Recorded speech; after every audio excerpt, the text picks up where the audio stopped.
Hi everyone, Anthony Fantano here, the internet's busiest music nerd, and I hope you're doing well. Now, I understand that the start of this video and the thumbnail may be a bit of a shock for all of you, but I promise you there is a method to my madness in this video with this thing on my face. For anybody who's unaware, it would seem that my identity has been stolen. My likeness has been completely hoodwinked, if in fact that is the proper terminology, and I fear that my days left on this platform are few, because I may in fact be replaced fully very soon. Where is this threat to my existence coming from, you may ask? Well, really it's just due to a few letters, and I don't mean AI. In fact, what I mean is actually BBNO $, or otherwise known as Baby No Money. Now, he's just dropped a new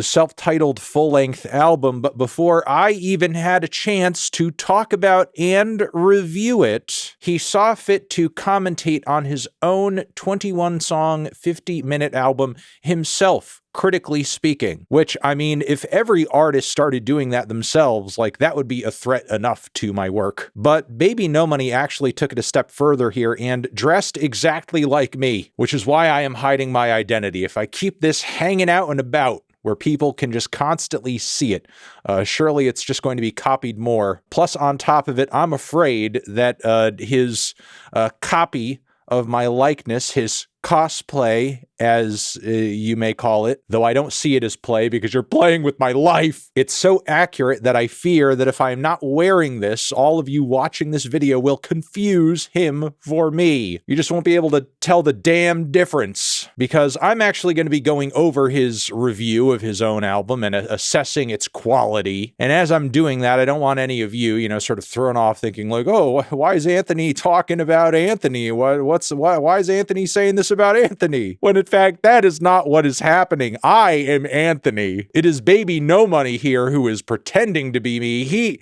is the fake. Okay, we have now cut to a content and reaction shot over here. This waving over here, this is actually me. This is me. That is Baby No Money. Do not be fooled by his glasses, his facial hair, his good looks, great bone structure, his bald cap. That is not actually real baldness. That is a bald cap. And the room he superimposed himself, or he broke into my place of living and filmed this in my spot. I can't tell which. Either way, he really has my formula down almost perfectly visually, which has me quite scared. Hello, everybody.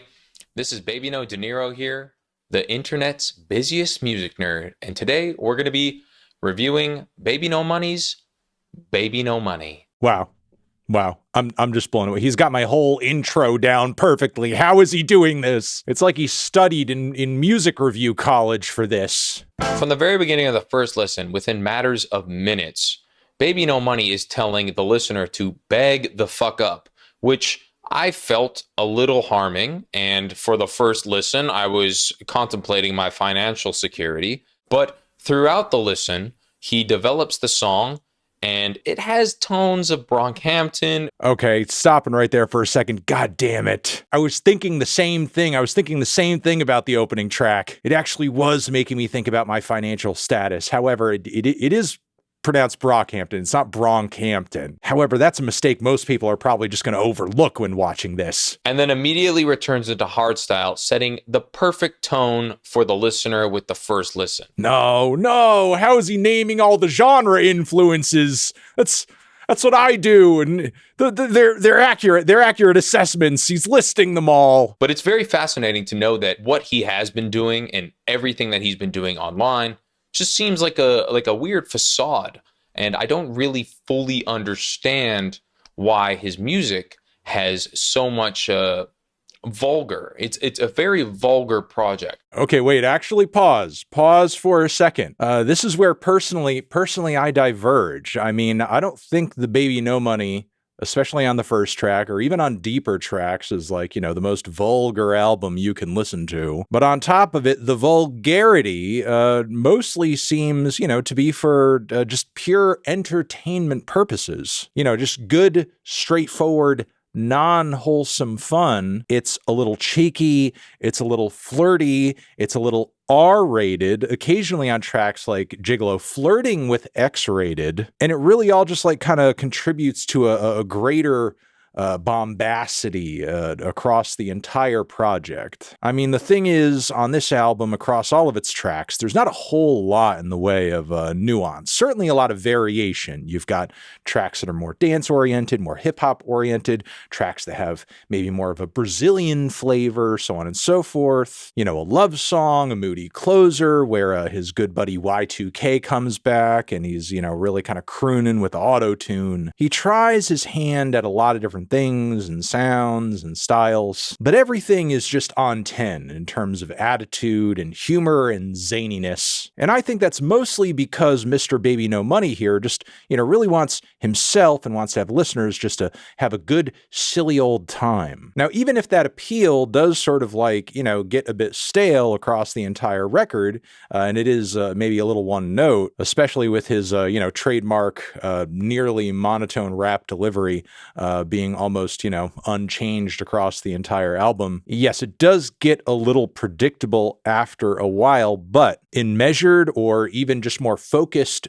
doses, there's definitely an appeal in, you know, what Baby No Money is doing here in terms of some of the raunchier topics. You know, he seems like he's a very open-minded individual online, but it really comes across like he doesn't really know what he's saying, and none of what he is saying has any meaning. There's other artists like JVB and, you know, just Brockhampton and all these other artists that seemingly say something important. Whereas Baby No Money, on the other hand, seems like he just says absolutely nothing. Okay, you know, I don't know if I would make that same point of comparison between JVB and Brockhampton in terms of like, you know, lyrical tone and everything like that, because I mean, while certainly, especially on the latest JVB record, the duo does try to offer like some more emotional moments and food for thought, so on and so forth. Both of these acts and artists, you know, do have some very silly, playful, over-the-top songs in their catalogs. I mean, in fact, that is like really the draw to their bands and brands for the most part. I do think Brockhampton, especially in their brightest moments, do bolster a lot of that, though, with like, you know, some actual emotional depth and substance, a little social commentary. But I don't know, to me, what Baby No Money is lacking on this project isn't so much like, you know, is he speaking to something bigger than himself and urgent on this record, as opposed to is he, you know, vocally and songwriting wise painting himself into a corner a little bit, especially with many of these songs, you know, kind of like hitting that perfect, you know, streaming brain rot time span pocket of like, you know, 1 minute and 50 seconds to 2 minutes and change, you know, just to like really maximize that stream count. Balls hanging low, now the pussy playing ping pong. For people who enjoy very spacious songs that are not filled violently, relentlessly with lyricism, this is probably not going to be a project for you, albeit on the other side, for people who love really fun, upbeat production, Pink Panthers and recent songs from Tyler, the Creator, I think that this is something that would resonate kindly in your world. Okay. I'm not denying that there couldn't possibly be some Tyler, the Creator crossover appeal here if you did really vibe with Don't Tap the Glass. And, you know, look, I will not deny the production really is a huge selling point on the album. It's really the beats across this record that do provide the versatility of style and vibe, while Baby No Money is really just like, you know, kind of able to operate in that one gear and give us that trademark delivery that he's instantly recognized for, which, I mean, it's a formula that must work if you're looking to just like pump out this many tracks. And while I wouldn't say this is like my favorite style of production in the world, especially when it comes to like the type of beats I typically want to hear people rap on, the percussion and the bass persistently sounds really rotund and thick and huge and punchy. The samples are usually well chopped and placed together, whether it's whole chunks of songs or looped or, you know, little vocal drops or even what sounds like on the second track, Bing Bong I'm talking about. This track is a complete banger and a half. It's got a nice throwback electro feel, and it's got what sounds like some vocals from Kreayshawn's Gucci Gucci. But yeah, this record is just loaded with catchy moments exactly like that go over really well, and it's really, again, all thanks to how good and well put together the production is. Again, it's colorful, it's in your face, it's punchy, it's hard hitting. If you're looking for something that is going to go down well at a non-stop party, you're going to want to jam some of these tracks. Following the release of Taylor Swift's Life of the Showgirl, you would assume that Baby No Money would be struggling to stay alive in the world of music because her album sold 2.5 million sales first week. But weirdly enough, most people could turn around and call this album Life of the Showboy. Not sure why I am saying this, but as Anthony Fantano always says, I'm the busiest music nerd on the internet, bitch. Okay, this review is falling the fuck apart. I hope all of you in the comments can see the difference in quality here. That reference to that commentary about Taylor Swift is completely uncalled for. Doesn't make sense in the context of the review at all. We're like about halfway into the review. How are we not talking about the progression of tracks, especially since there are so many? Why are we not bringing up how catchy It Boy is, or how much, the sort of Latin flavors on Estrella just kind of feel like window dressing? How are we not talking about how clunky the chorus sample on Hot Topic is, or how Check is one of Baby No Money's best anthems to date? Why are we not getting into the specifics of, tracks like Come to Brazil, and how Baby No Money is effectively and geniusly using so many different directions on this album to appeal in kind of like, short bursts of catchy songs to different audiences of people, bringing them all under the Baby No Money umbrella for some kind of like, I don't know, all out,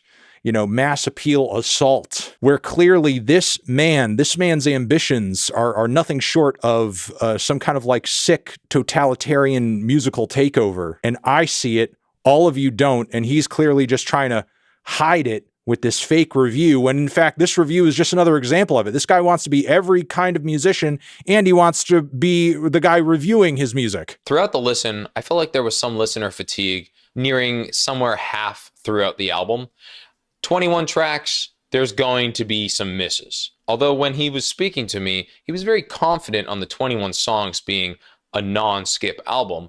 And unfortunately, it wasn't a non-skip album. Fuck your life! Bing Bong with Vanilla Mace was a dash in the pan. I felt like that song doesn't deserve to go anywhere. Okay, now wait, hold on 1 second there. I recently spoke to this man live on stream, and it was him that said the 21 track album was a no skip, not me. He said that. And especially with the music, I mean, like my next album has 21 tracks, and I really think it's like a no skipper. I'm really proud of it. And like, with that many tracks on it? Yeah. It's a lot of tracks. It's a lot of tracks, and it's a lot of party. So he's just straight up lying here. However, he is bringing up the listener fatigue, which I would agree with to an extent, but I think, I don't know, it happens a little bit more after the halfway point. I wouldn't say it's exactly like strictly a halfway point, listener fatigue vibe. It's more of a record that has a good chunk of highlights on it, and you're just going to want to pick out your favorites after you're done listening to it, but still. Sampling Kreayshawn in the big 2025, Baby No Money, what are you doing? What is happening? This man is not me. He is the bizarro version of me. I've already brought this up as a talking point one, and it's not even a bad thing. I feel like Kreayshawn's era of hip hop and like, her moment, her popularity is almost like coming back around. She's almost like relevant again. If there was ever a time to sort of like, sample Kreayshawn and bring her back to the light, it's now. I don't agree with this assessment. I don't agree with this at all. And given that Baby No Money is the guy who actually did this on his own album, I'm starting to think he's just saying things he doesn't even agree with in this review. These are not even things he thinks. When I spoke to Baby No Money originally, he told me about this song nearing the end of the album called Finally Up.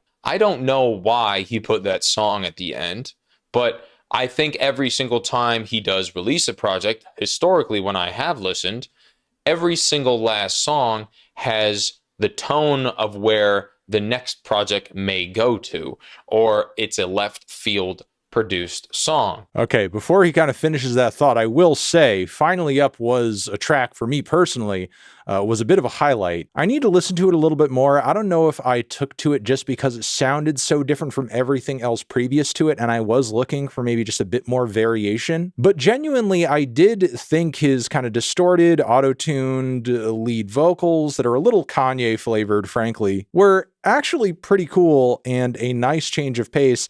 And I don't know if an entire project of stuff like this would blow me away, but I certainly wouldn't mind hearing more songs heading in this direction. And I mean, he's clearly, giving us a bit of a preview here, but, even if this song doesn't actually end up panning out into more tracks like it, I mean, it is pretty standard to, for an artist when making an album to end the record off with, one of the longer, moodier tracks. It happens. It's a formula. It's an old standby. It's an artistic choice. You don't need to defend, I think. It was a cherry on top once I got through the whole album, and it definitely was not a painful listen, albeit I do think that 21 songs for a normal listener like me, and I just had only one single coffee to drink this morning, and I did not go on my morning walk, it was a little on the longer side. Oh my God, how does he know? How does he know about my coffees? How does he know about my morning walks? This man is embodying me to a new level. The 2-minute to 2:25-minute song length felt just right with Baby No Money's style and production. I just wish he was saying something more. End of the day, some of my favorite tracks probably would have to be Bag the Fuck Up, Gigolo, and Boom. Some of my least favorite tracks on the album would probably have to be 2, Bing Bong, and ADD. No, wait. Hold on, wait. ADD. Few of these are some of my favorite tracks on the record, frankly. As far as actual least faves, I would probably more list Pump It. That just seems like such a generic gym track. Again, Hot Topic is definitely in there. I don't know if we needed 2 Brazilian flavored cuts per se, but also I would shout out to 1-800. That track rules. It Boy. Eat, Slay, Love. There's definitely some undeniable bangers on this album if you don't go into it like, expecting it to be too serious. If you just go into this record having a good time, you're going to have a good time. Bing Bong and ADD. All in all, pretty good project. If you want to go wake up and blare your ears out with maniacal production, maniacal rapping, and ridiculous lyricism, I'm going to give it a really strong 6, but a really light 7. And that's about it for this one.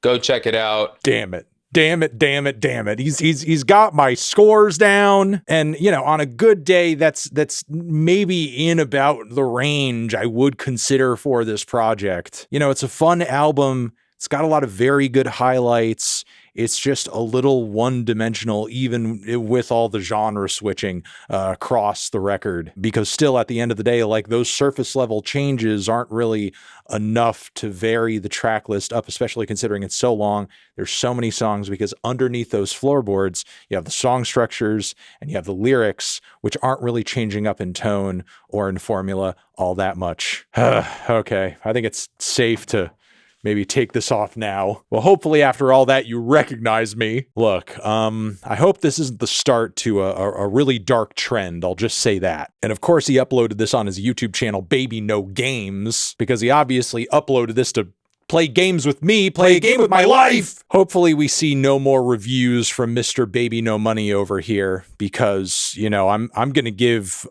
your review a light 5. You got the look, you got some of the speech patterns and mannerisms down for sure. Some of those things and observations I would make are definitely not things and observations I would say. And also 5 minutes for an album with this much material is a little scant, as there were a lot of details and tracks and solid singles that frankly I was wondering what your thoughts were on, and yet I did not receive them. The score was pretty fair despite the fact that it was your record. I guess I'll say that. I don't know, maybe the 5 I just gave you is a bit biased, but we're just gonna have to leave it there. I'm not changing the score right now. Let me know what you guys thought of this review in the comments. I'm sure you will. Over here next to my head is another video you can check out. Hit that up or a link to subscribe to the channel. Baby No Money, self-titled album, Forever.